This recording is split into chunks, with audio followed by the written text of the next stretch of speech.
Per cui sicuramente c'è un piano ed è appunto il voler vedere la città come una sorta di pozzo da cui ricavare il più possibile a discapito di quella che è la vita quotidiana e la vita dei residenti. Venezia è un brand.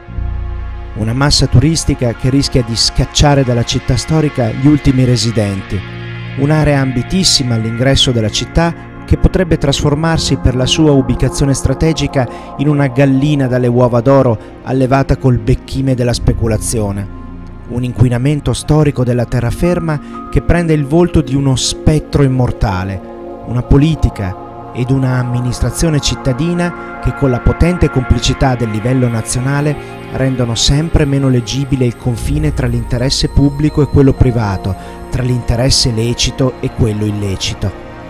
È questa una porzione della matassa inestricabile che da troppi anni si è attorcigliata attorno ad una città per la quale sono stati consumati tutti gli aggettivi: Venezia. Una matassa talmente fitta che rischia di occultare le ragioni uniche e speciali che hanno reso Venezia ciò che è stata e che forse non sarà più. Per tentare di venire a capo almeno di una parte di questo ordito è bene tenere a mente la data del 5 febbraio 2018. È un lunedì. A Mestre si riunisce il Consiglio Comunale. L'Assemblea discute della possibilità di edificare nell'area dei Pili, alle porte della città, il palazzetto dello sport della Reyer Basket, la società che dal 2006 fa capo all'imprenditore Luigi Brugnaro, che per inciso però dal giugno del 2015 è anche il sindaco di Venezia, e così riesplode la querelle sui conflitti di interesse del primo cittadino, anche perché il palazzetto, così sostengono le opposizioni, potrebbe diventare, una volta ceduto il lotto, il viatico per una operazione immobiliare da centinaia di milioni di euro. Ma che cosa è cambiato da quel martedì del febbraio 2018? Renzo Scarpa e Ottavio Serena sono due consiglieri comunali del gruppo misto. Siedono tra i banchi della opposizione. Alla fine di aprile dello stesso anno compiono in barca un breve sopralluogo proprio a ridosso della zona dei Pili. Nel tragitto attraversano una porzione della laguna, quella vicina a Marghera, che patisce ancora gli avvelenamenti e le contaminazioni di una industrializzazione pressoché dismessa, ma che sta ancora facendo sentire i suoi effetti deleteri sulla città, visto che quella rimane una delle aree più inquinate del paese. In questo momento siamo in Laguna Centrale, nel suo margine nord-ovest, al limite della terraferma. Questa è la zona che vedete dietro di me, è definita i Pili perché prende nome da quelle due grandi colonne che sono all'inizio del Ponte della Libertà.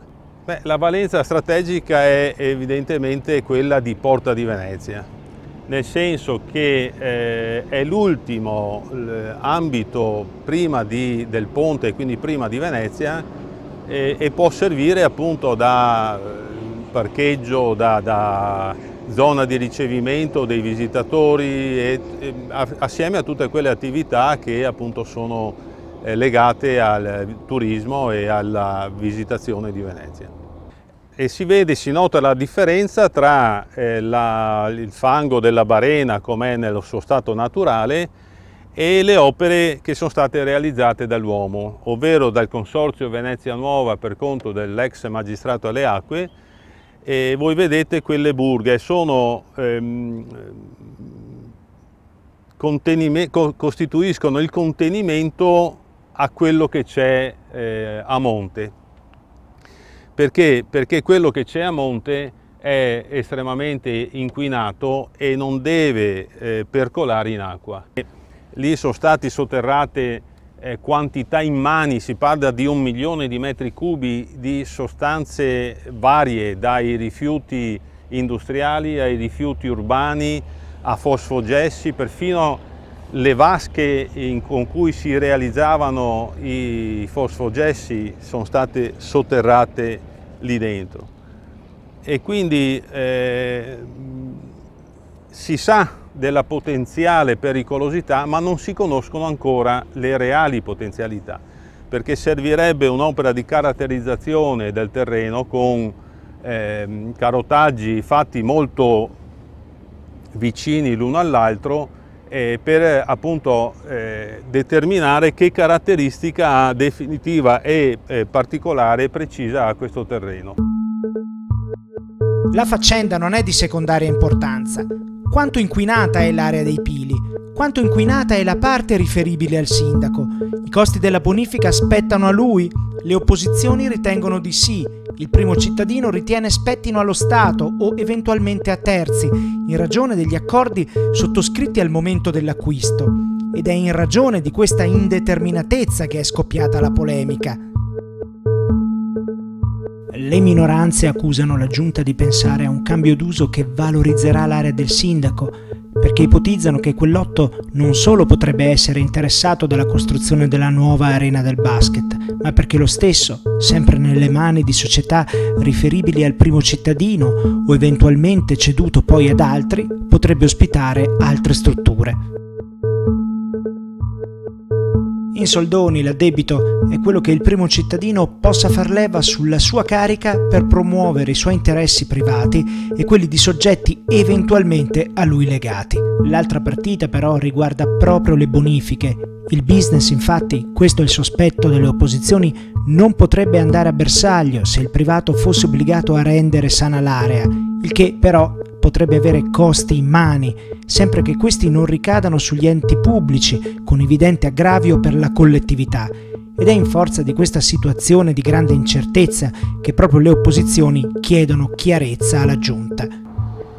Ma intanto è un clima di perplessità, perché al momento non si è fatta una completa chiarezza, anche perché si vuole costruire, si vogliono fare le bonifiche, ma di questo non si sa, non si ha contezza. Noi abbiamo chiesto tutta la documentazione proprio anno per anno, cronologicamente, per cercare di iniziare a capire come avviene questa bonifica, dove avviene questa bonifica, quali sono tutte le aree interessate, ce n'è qualcuna più interessata dell'altra, cioè le domande sono tante. A livello cartaceo abbiamo pochissimi atti. Ma se è vero l'assunto delle opposizioni per cui occorre accendere un riflettore su quella che potrebbe diventare la nuova Porta di Venezia, qual è invece oggi la situazione degli arrivi turistici? Quali sono le conseguenze di questo flusso sulla vita dei residenti? Carlo Beltrame insegna archeologia marittima all'Università Ca' Foscari di Venezia e a Venezia ci vive. Professore, che cosa vuol dire abitare in una zona come questa di Venezia per un vero e proprio residente? Quali problemi ci sono? Quali problemi secondo voi sono i più gravi? Allora, il problema più evidente è quello dell'aumento esponenziale negli ultimi 2 o 3 anni del flusso di turisti, che ovviamente da Piazzale Roma e in particolare dalla stazione passano obbligatoriamente per l'Ista di Spagna. È un flusso continuo che talvolta impedisce addirittura il passaggio. Mi preoccupa particolarmente che la qualità della vita sta peggiorando drasticamente. Non è una città normale, diventa un parco a tema in cui noi diventiamo delle comparse con tutte le problematiche che comporta un numero di turisti a questi livelli. Le amministrazioni comunali che si sono succedute in questi anni, come hanno deciso di prendere di petto questo problema? A mio avviso non l'hanno proprio preso di petto. Si tratta di parole molto precise che assumono un significato particolare se sono messe in relazione a quelle di Nicoletta Frosini, uno dei volti di spicco del gruppo 25 Aprile, un coordinamento che si batte per invertire la rotta di quella che viene ritenuta una deriva in senso turistico di Venezia. E nel dettaglio Frosini punta l'indice su quella che viene definita una svendita degli immobili comunali che avevano un uso civico, il che indicherebbe una traiettoria molto simile a quella tipica delle speculazioni finanziarie, fatta peraltro sulla pelle dei residenti. Questo meccanismo di compravendite potrebbe essere in qualche maniera assimilato alla compravendita che si fa con le azioni o con altri strumenti finanziari nelle borse, per esempio? Probabilmente c'è uno stretto collegamento, perché gli acquirenti sono anche investitori stranieri e c'è un meccanismo a volte di poca trasparenza nelle vendite, come è successo per la vendita del palazzo Poerio Papadopoli, per cui sicuramente c'è un piano che va ben sopra quelle che sono le percezioni della cittadinanza, ed è appunto il voler vedere la città come una sorta di pozzo da cui ricavare il più possibile a discapito di quella che è la vita quotidiana e la vita dei residenti. Venezia è un brand, è chiaro che per molti Venezia è un brand e come tale appunto va sfruttata. Questo è scritto molto chiaramente anche nei documenti ufficiali. Venezia è citata come un brand, un marchio. Ovviamente non si tratta solo di questioni astratte, perché questo stato di cose si riverbera sulla vita dei residenti, in primis sulla vita di tutti i giorni. No, mi sembra una condizione molto surreale, perché capita molto raramente di trovarci in una situazione così tranquilla.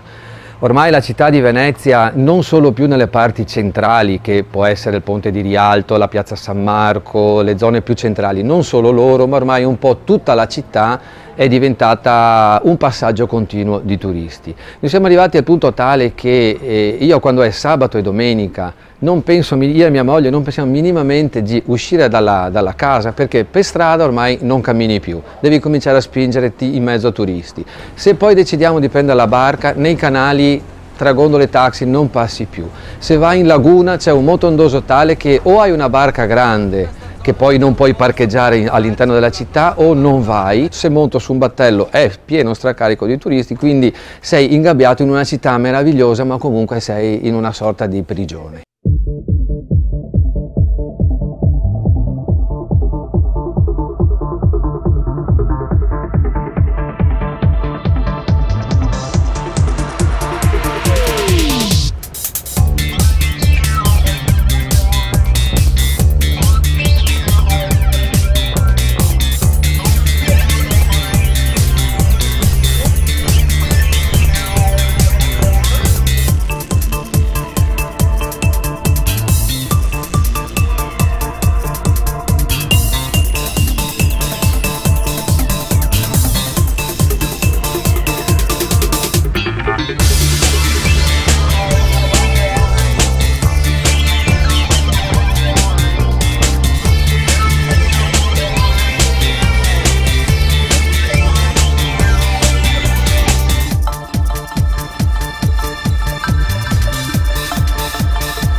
Intanto le porte di Venezia, o meglio sulla terraferma di Mestre, avanzano senza sosta i progetti per ampliare l'offerta, per i posti letto pensati per i turisti mordi e fuggi. Bisogna partire da un dato di fatto. Venezia viene data per spacciata già da moltissimo tempo.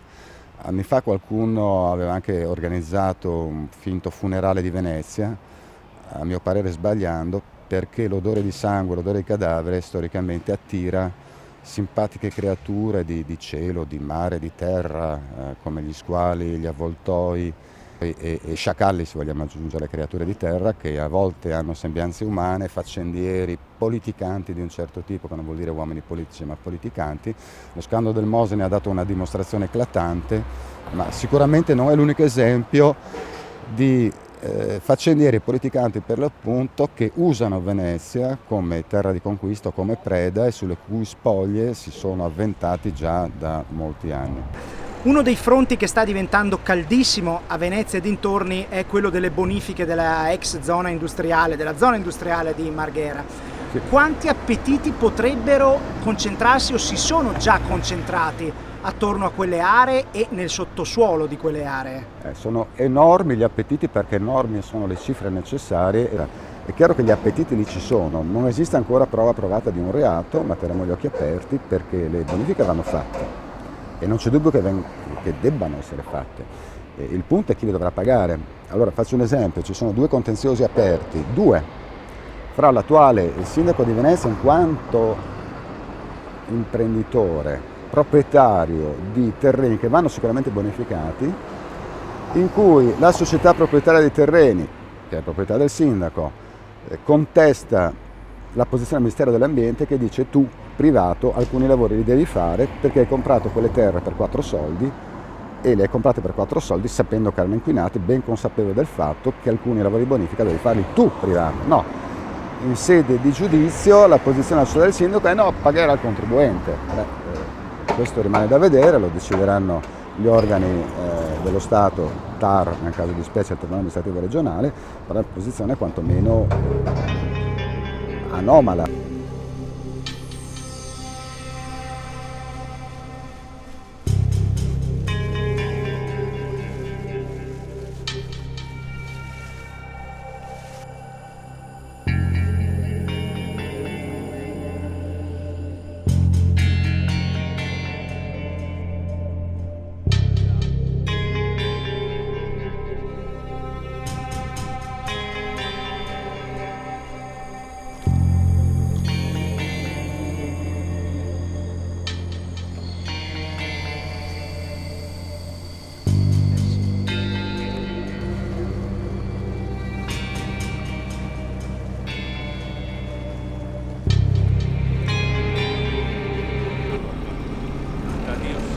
Da risultati di combustioni, da tutte le possibili sostanze inquinanti. Qui era almeno una delle peggiori.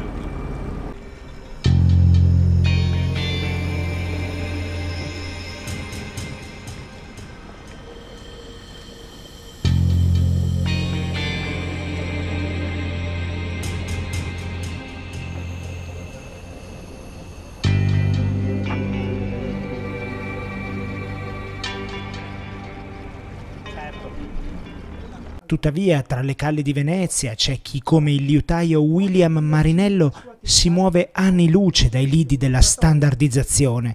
Il suo è un laboratorio in cui prendono forma chitarre dalla foggia unica, rispetto alle quali un modello non è mai come un altro. Le sue mani, i suoi strumenti e le sue idee fanno sì che il suono e la scultura si incontrino e si fecondino incessantemente. Ecco. Cosa stiamo vedendo in questo momento? Questo è un piano armonico. Allora, il suono della chitarra è determinato al 99% dal piano armonico. Il piano armonico è costituito da legno normalmente di abete della Val di Fassa, quello che usava Stradivari per dire, insomma, oppure ci sono tanti altri legni, anche il cedro, e tutti gli abeti americani, l'Engelmann, ce ne sono tantissimi tipi, insomma. Sul piano armonico poi si crea una incatenatura, diciamo, che è quella che contrasta la tensione delle corde e che dovrebbe trasmettere anche il suono, che è una incatenatura che poi verrà incollata su questo piano qui. Poi viene modellata a seconda del suono, viene rifinita, abbassata. Diciamo che come nella scultura si può togliere, non si può aggiungere. Quando togli, hai tolto. Per cui c'è sempre una grossa paura, diciamo, quando per chi all'inizio di togliere, e infatti gli strumenti sono un po' rigidi di solito per chi inizia, fino a trovare un limite di equilibrio che è il punto più vicino all'essenziale, al punto di rottura, un po' come facevano nel gotico, insomma, per cui arrivavano al massimo dell'agilità per raggiungere un certo tipo di sottigliezza. Una cosa di questo tipo, insomma, detta così un po' grossolanamente, la mia ricerca è in questo senso, quindi... di avere strumenti molto molto leggeri, molto reattivi, ma anche rigidi. Cioè, adesso Venezia era l'eccellenza invece dell'artigianalità, era il massimo dell'artigianalità. Per esempio, strumenti antichi che nel 1500-1600 andavano in Inghilterra, quelli veneziani erano i più tassati rispetto addirittura a quelli napoletani o di altri posti, insomma, perché per la qualità di rifinitura era sempre a livello altissimo. Ecco, come si vive questa contraddizione? Cioè una storia così diciamo, con un'attenzione così straordinaria nei confronti del bello, del gusto, della ricerca, dell'unico, a fronte di una recentissima storia che invece porta a inondare la città di paccottiglia sempre uguale. Mi chiede il mio punto di vista? Sì, certo. È frustrazione quasi, insomma, si potrebbe dire, insomma, un termine, ma nel senso che poi alla fin fine c'è anche una rassegnazione, perché se la gente non capisce dici va bene, vado avanti per la mia strada e continuo. E quello che mi porta a rimanere qui è l'amore per la città, perché sono sempre stato innamorato moltissimo di Venezia e quindi non riesco a vedere un posto diverso, insomma, da questo qui per me. Ma possono le simmetrie e l'ingegno di questo artigiano fuori dal comune essere il simbolo di una Venezia che vuole ritornare se stessa, in modo che passato, presente e futuro smettano di essere un accordo dissonante? La risposta a questa domanda è scritta nel destino che i veneziani vorranno darsi.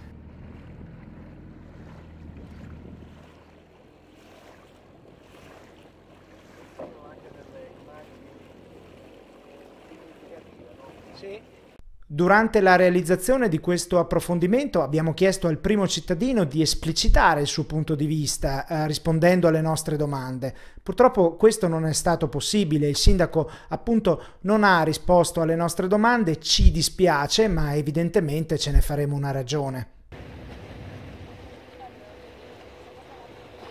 Ma a che cosa andrà incontro la città se abdica a ciò di più profondo che rappresenta nello spirito del mondo?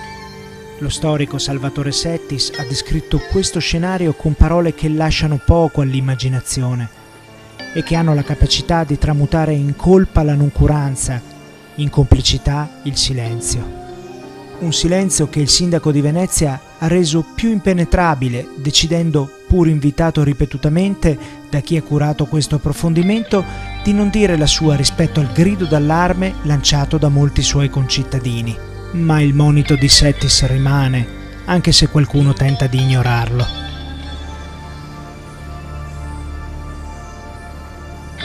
Le tenebre dell'oblio non piombano all'improvviso sulle comunità, ma vi calano sopra lente e malferme, come un esitante sipario. Perché il sipario scenda fino in fondo, perché avvolga ogni cosa in una notte indistinta, non c'è bisogno di complicità. Basta l'indifferenza.